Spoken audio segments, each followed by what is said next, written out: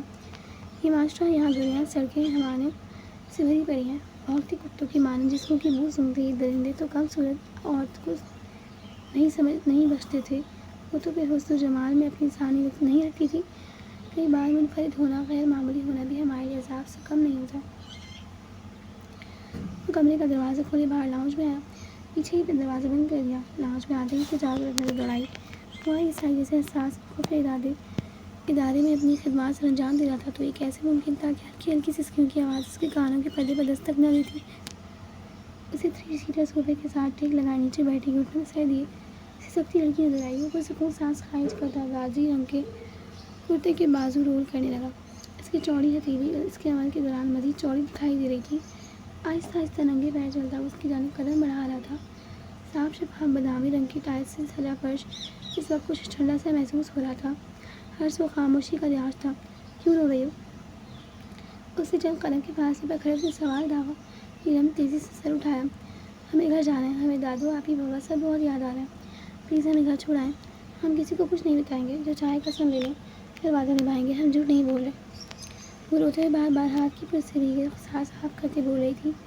روتے ہوئے نچلے لب کو نہ روٹھے بچے کے انداز میں مڑتی. وہ میجر آج پر اپنی اممیچیورٹی ظاہر کر رہی تھی. فی الحال اس بارے میں کچھ کہا نہیں جا سکتا. تم نہیں جانتی تم کس مسئلے میں پھنس گئی ہو. تمہارا فیصلہ ہیڈ کوارٹر ہی کرے گا. تب تک کے لیے خاموشی سے یہاں رہ لو. پریشان ہونے کی کوئی بات نہیں. تم یہاں مکمل طور پر محفوظ ہو. ہاں، باہر نکلتی تمہارے ساتھ کیا کیا ہو سکتا ہے تمہیں اس کا اندازہ نہیں ہے. ہمیشہ کی طرح سنجیدہ انداز، پر اعتماد لہجہ، ساکت آنکھیں. کوئی مجسمہ ہو جیسے جذبات اور احساسات سے بے بہرا.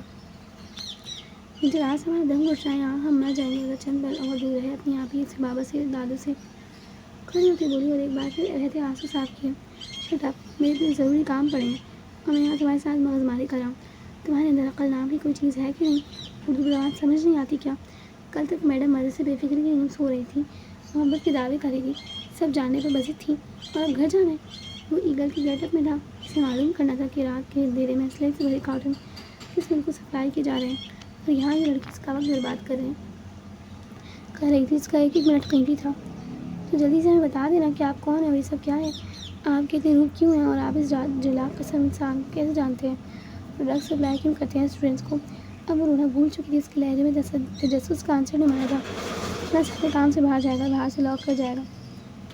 شور وغیرہ میں مچانے کا کوئی فائدہ نہیں ہے. میں نے آس پاس کے لوگوں کو بتا دیا ہے کہ 2 دن پہلے اپنی ایک رشتہ دار لڑکی کو پنجاب سے علاج کے لیے لائے ہوں. پاگل پن کے دورے پر تھے. اسے اگر چلانے وغیرہ کی آوازیں آئیں تو پریشانی مکمل نہ ہو. اس نے پوچھا کیا تھا. وہ بتا کیا رہا تھا مگر جو اس نے بتایا تھا نیلم کو یقین کرنے میں دقت کا سامنا کرنا پڑا. جب تک وہ انہیں خاص پر یقین کر پائی تھی تب تک وہ جا چکا تھا. اسے مین گیٹ بند ہونے کی آواز نے چونکایا. مجھے پہلے ٹائیگر کی قید سے خوفزدہ تھی اور پھر میں رات کی قید میں ڈر کا شکار ہوئی تھی. میجر آج کی حقیقت جان لینے کے بعد کافی حد تک پرسکون ہو چکی تھی. اور وہ اسی بات کا تانا دے گیا تھا بلکہ محبت کا بھی. پہلا تانا کس کر مارا تھا. ایک طرف گھر والوں کی یاد تھی تو دوسری طرف سب جان لینے کا تجسس. اس بندے کی حقیقت سے آشنائی کی تمنا بھی اتنی ہی زور آور تھی جتنی اپنے اپنوں سے ملنے کی خواہش. ایگل اس وقت حبیب طلوع سحر کے وقت ایگل کو فارم ہاؤس میں داخل ہوتا دیکھ کر جھٹک گیا. اس کی اجازت پر گارڈز نے ایگل کو اندر آنے کا حکم جاری کر دیا. حبیب بنگلے میں ہی موجود لاؤنج کے گلاس ونڈو سے پردہ ہٹاتے خود کلامی کے انداز میں کہہ رہا تھا. پھر کھڑکی کا پردہ چھوڑ کر اپنی جگہ پر آ بیٹھا. پوری رات اس کی جاگتی گزری تھی. صابر بھی یہیں موجود تھا. ایجنٹ ونود کی موت. اس سے پہلے کہ صابر مزید کچھ کہتا اسے حبیب نے خاموش کر دیا اور پھر تیزی سے سامنے بڑے بوتل کھڑک کر گول کا اس میں موجود مشروب گلاس میں بھرنے لگا. شرٹ کے اوپری بٹن کھول کر گرنے کے انداز میں سقف پر بیٹھ گیا. اس کے ایک ہاتھ میں مشروب کا گلاس تھا. صابر نے بھی شیشے کا وائن گلاس چکھ لیا. وہ اپنے ساتھی کے اشارے سے ہی واقف تھا. ایگل کو شادہ دروازے کے درمیان کھڑا نشے میں حبیب کو دیکھنے لگا اور عید کے چاند کی مانند نظر آنے والے صابر کو بھی یہاں پا کر جھٹک گیا. آؤ ایگل آؤ. ابھی بھاری آواز میں ہاتھ سے اشارہ کرتے بولا۔ ایگل سے قدم آگے بڑھا۔ سر، ہم کو ہر کی موت کا بڑا افسوس ہے، اب اس کی ذمہ داری بھی ہم کو نبھانا ہے، تو ہم سوچ رہے ہیں کہ جامعہ جانے کا وقت نہیں ملے گا۔ تب اس بس پر حاضر ہوا۔ ہوٹلس کی ڈلیوری کا کام آج ہی ختم کر دے گا ہم۔ ایگل نے کھڑی کھڑک میں مخصوص لب و لہجے میں کہا۔ ہر مر گیا، میرا دوست مر گیا۔ اور پتہ ہے اسے کس سے مارا؟ ابھی بہکے قدم اٹھاتا اس کے پاس آ رکا، گرنے کے انداز میں اس کی سینے سے ٹکرایا۔ مجھے راز کے لیے بس اتنی نزدیکی بہت تھی، وہ جان کیا تھا کہ وہ قابل نشے میں ہے یا نشے میں ہونے کا ڈھونگ کر رہا ہے۔ سر حوصلہ کرو، ہمیں لگتا ہے کہ یونیورسٹی کی تنظیمی جھگڑے کی بغاوت مر رہا ہے۔ مرا ہے ہم سب کا بھیا۔ ایگل نے آنکھوں کی نم جوشی صاف کیے۔ ہر کو تو لگتا ہے لوٹا ہے کسی نے۔ اس کا بٹوا، اس کا خون سب غائب تھا۔ حبیب اس کے کندھے پر سر رکھے روتے آواز سے روتے بولا۔ صابر بھی غمگین نظر آ رہا تھا۔ میرے راز کی حس چوکننا ہو گئی تھی۔ سر، کسی نے مارنے کے بعد وہاں پھینکا ہے، ہم کو لگتا ہے کسی بچے نے مار کر پیسہ نہ دیا ہوگا اور جھگڑا ہوئے کیا ہوگا۔ حبیب کا کندھا سہلاتا بولا۔ لاش پر مٹی ڈال دی، یادوں پر نہیں ڈال پا رہا ایگل۔ حبیب آنکھیں رگڑتا اس سے دور ہو گیا۔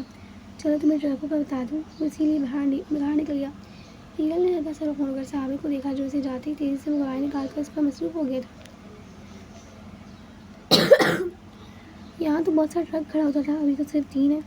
ایگل نے فارم ہاؤس کے وسیع لان میں کھڑے 3 ٹرک کو دیکھا، پوچھا۔ یہ وہ ایک اسلحے والے ٹرک لے گیا؟ حبیب نے سرسری لہجے میں کہا، اسے ہدایات دینے لگا۔ ہاں، ہم کو سمجھ آ گیا، ایگل نے تاویداری سے کہا اور ٹرک لے کر نکل گیا۔ باہر نکلتے ہی اسے سب سے پہلے ایک ای میل ہیڈ کوارٹر سینڈ کی، جس میں میورک کے متعلق اطلاع دی کہ وہ اسلحے سے لیس ٹرک لے کر نکل چکا، اسلحہ ڈبوں میں بند ہے۔ پورا دن اس کام میں لگ گیا۔ مجھے یاد ہوٹل سے پہنچانے کے بعد آفیسرز کو اطلاع دی۔ اب آگے آرمی اور پولیس کا کام تھا، کس طرح کرنا تھا ایگل اس پر شک بھی نہ ہو اور گرفتاریاں بھی ہو جائیں، یہ آری بہتر جانتی تھی۔ اس کا کام محض جاسوسی کر کے اطلاعات فراہم کرنا تھا، کنفرم نیوز دینی تھی، اور کامیاب رہا۔ پیمنٹ لے کر جب ایماز پلازا پہنچا تو شام ہو گئی۔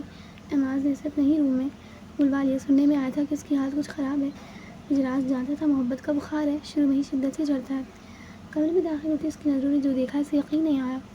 کمرہ بہت کشادہ و وسیع تھا۔ میرے راز دروازے کے پاس ہی تو کھڑا تھا، مگر وہ لارج پکچر میں اداس چہرہ اس کی زیرک نظروں نے فوراً بھانپ لیا تھا۔ تبھی وہ غصے میں کھولتا فلیٹ پہنچا تھا۔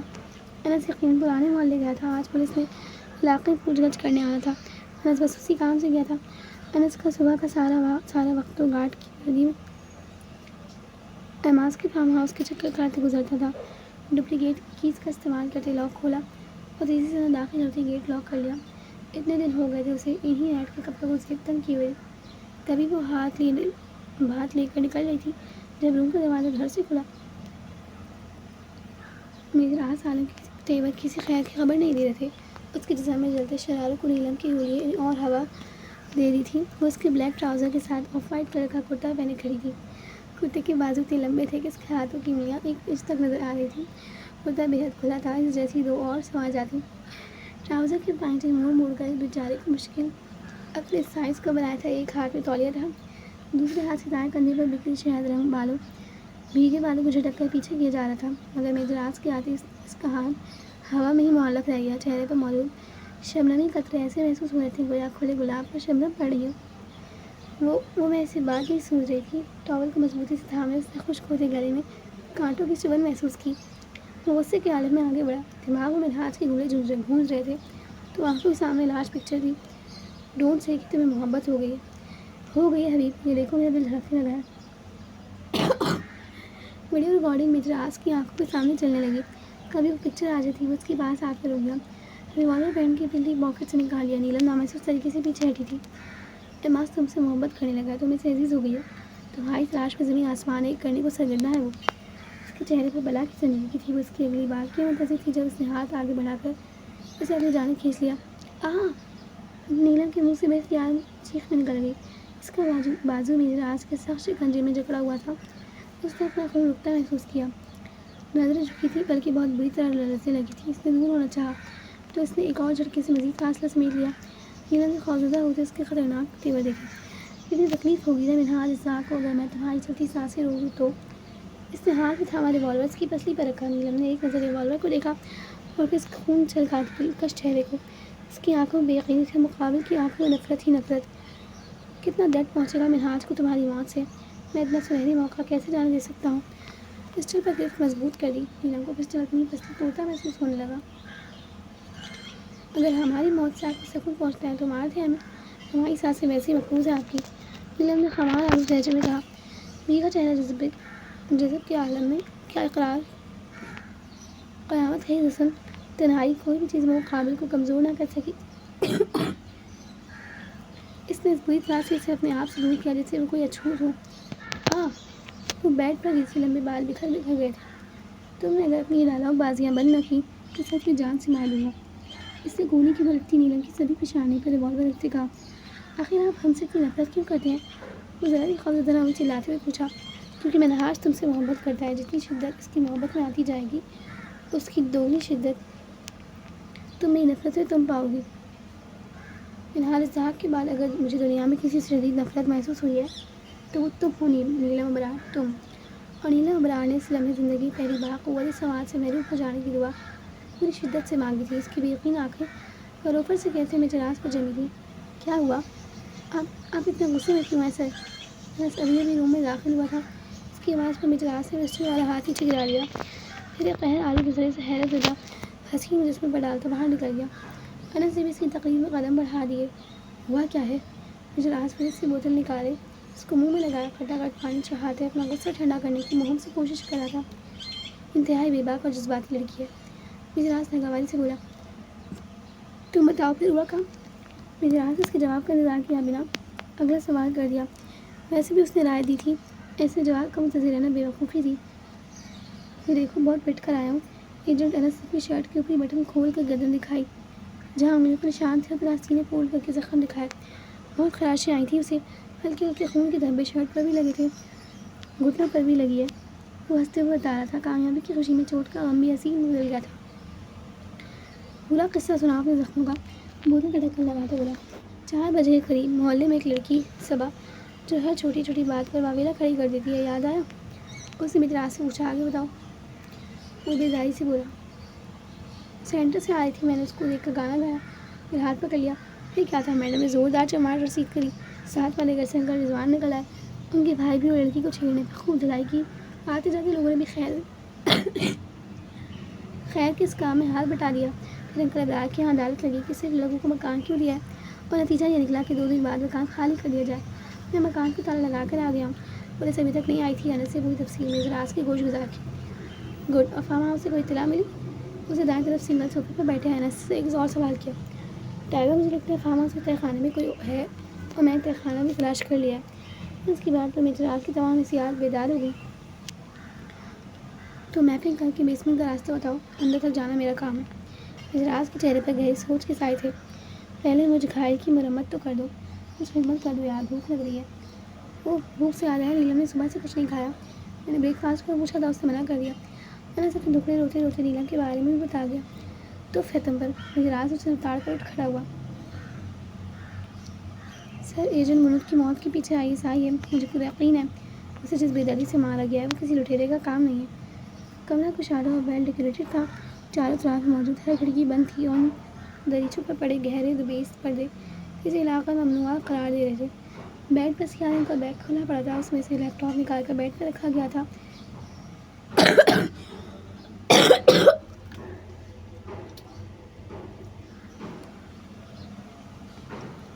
جس کی اسکرین اوپن تھی، چند سیریز بھی پڑی تھیں، اور کچھ USBs، مطلب ڈیٹا اتنا زیادہ تھا کہ ڈیوائسز کی تعداد بڑھ گئی تھی۔ Oh notes are very bad news for us. دوسری جانب موجودہ آفیسر نے افسوس کا برملا اظہار کیا تھا۔ ایجنٹ آکاش پاکستان کے موجود ترین ملٹری ہارڈ ویئرز کی GPS لوکیشن حاصل کرنے میں تقریباً کامیاب ہو گیا ہے۔ تمہیں سارا ڈیٹا لے کر بذریعہ سعودیہ بھارت پہنچنا ہے۔ ایجنٹ آکاش سے ہمارا رابطہ بالکل منقطع ہے، یہ انفارمیشن ایجنٹ ارجن کے تحت ہم تک پہنچی ہے۔ رو کے سربراہ نے اسے آگے کا لائحہ عمل سمجھایا۔ پاکستان کے وجود کو آج تک تسلیم نہ کرنے والا سیکولر ملک بھارت اپنی ناپاک عزائم کی کامیابی کے لیے سرتوڑ کوشش کر رہا تھا۔ سر، ایجنٹ ارجن کہاں ہے؟ اس نے محتاط انداز سے پوچھا۔ It's none of your business, سختی سے جواب دیا گیا۔ سر، میں اس سے کانٹیکٹ میں رہنا چاہتا ہوں، ہم اندھیری تباہ کر کے سکون سے بیٹھے ہیں۔ منہاج بھر کر گالی نکالی، کوشش کے دورے پڑ گئے ہیں، پاگل ہوا پڑا ہے۔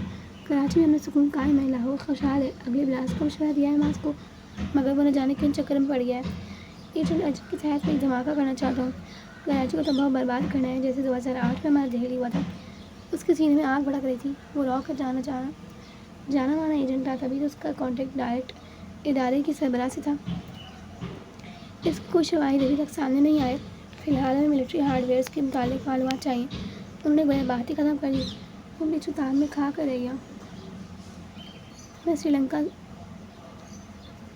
2007 میں سری لنکا نے پاکستان سے 50 ملین ڈالر اسلحہ خریدا تھا اور 2009 میں اور اضافہ کر کے 150 ملین ڈالر کا اسلحہ فراہم کیا۔ تامل ٹائگرز کا خاتمہ کر کے پاک فضائیہ کے پائلٹوں نے بہت بڑی دشمنی مول لی ہے۔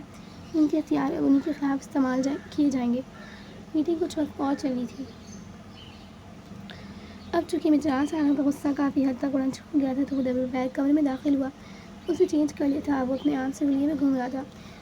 نیلے ڈھالی شرٹ اور ٹراؤزر میں ملبوس نکھرا سا وہ نیلم کے سامنے آ کھڑا ہوا، جو وقت گزاری کو ایک کتاب کھولے دم دلچسپی سے پڑھ رہی تھی۔ آپ نے صبح سے کچھ کھایا کیوں نہیں ہے؟ اس نے اپنے مخصوص سنجیدہ انداز میں پوچھا۔ نیلم کا دل چاہا اس کو سر پھوڑ دے۔ جواباً وہ خاموش رہی جیسے کسی اور سے سوال کیا گیا۔ میں آپ سے کچھ پوچھ رہا ہوں۔ ٹائگر نے تحمل کا مظاہرہ کیا۔ ہمیں اپنے گھر جانا ہے اور کوئی دوسری بات نہیں کرنی آپ سے، وہ ہر جذبے سے عالی لہجے میں کہہ رہی تھی۔ کتاب سے چہرہ بس پل بھر کو اٹھایا تھا کہ کہیں نظر بے اختیار نہ ہو جائے۔ اور میں کہہ چکا ہوں کہ جب تک ہیڈ کوارٹر سے آپ کے بارے میں فیصلہ نہیں آ جاتا آپ یہی رہیں گی۔ ناگواری سے بولا۔ کون سا ہیڈ کوارٹر؟ اور جب ہم آپ سے نفرت کرتے ہیں، جب آپ ہم سے نفرت کرتے ہیں، آپ کی نظروں میں کھٹکتے ہیں تو کیوں روک رکھا ہے ہمیں؟ وہ تڑک کر اپنے اصلی لہجے میں سوال کر گئی۔ پہلی بات، اسٹور نے مجھ سے گفتگو کرنے سے پرہیز کریں، اور دوسری بات، میں آپ کے کسی سوال کا جواب دینے کا پابند نہیں ہوں۔ Mind it. اس نے انگلی اٹھا کر وارن کیا۔ وہ بیڈ سے نیچے اتر آئی۔ اتنی عزت سے مت مخاطب ہوا کریں ہم سے، تم کہہ کر پکار لیا کریں۔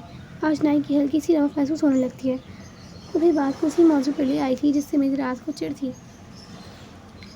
ہم تو کچھ بھی کھا لیتے ہیں، تم بتا دو کیا کھانا ہے؟ اتنی دیر بھوکا رہنا صحت کے لیے اچھا نہیں۔ مجراس نے بیڈ پر پڑی کتاب اٹھاتے کہا۔ وہ بات بدل گیا تھا۔ نیلم نے گہری سانس لی۔ ہمیں میکرونیز بہت پسند ہے، ابرو چکاتی بولی۔ فرمائشی پروگرام چل رہا ہے؟ مجراس کتاب کمرے میں لگی شیلف پر رکھتے پلٹ کر بولا۔ پھر آپ نے پوچھا کیوں تھا؟ اس نے دل جلاتی مسکراہٹ اچھالی۔ بنانی آتی ہے آپ کو؟ کتنی آرام سے بات کر رہا تھا وہ، بلا شبہ اس کے بے شمار چہرے اور انداز تھے۔ نہیں، نیلم نے یک لفظی جواب دیا۔ اوکے۔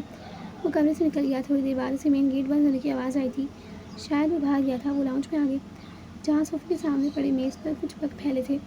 وہ چند پنسلیں، مارکر اور ایرس کے ایک بڑے سے چارٹ پر جگہ پینسل چلا رہا تھا۔ نیلم اس کی طرف بڑھ گئی۔ اس نے ابھی تک آج کے کپڑے پہن رکھے تھے۔ ایماس پلازا میں ایس پی بلال کی آمد ہوئی تھی۔ وہ سجے سجائے ڈرائنگ روم میں موجود ہر آنے والے کی طرح ایماس کا انتظار کر رہا تھا، مگر اسے زیادہ وقت انتظار نہیں کرنا پڑا۔ وہ جلدی آ گیا تھا۔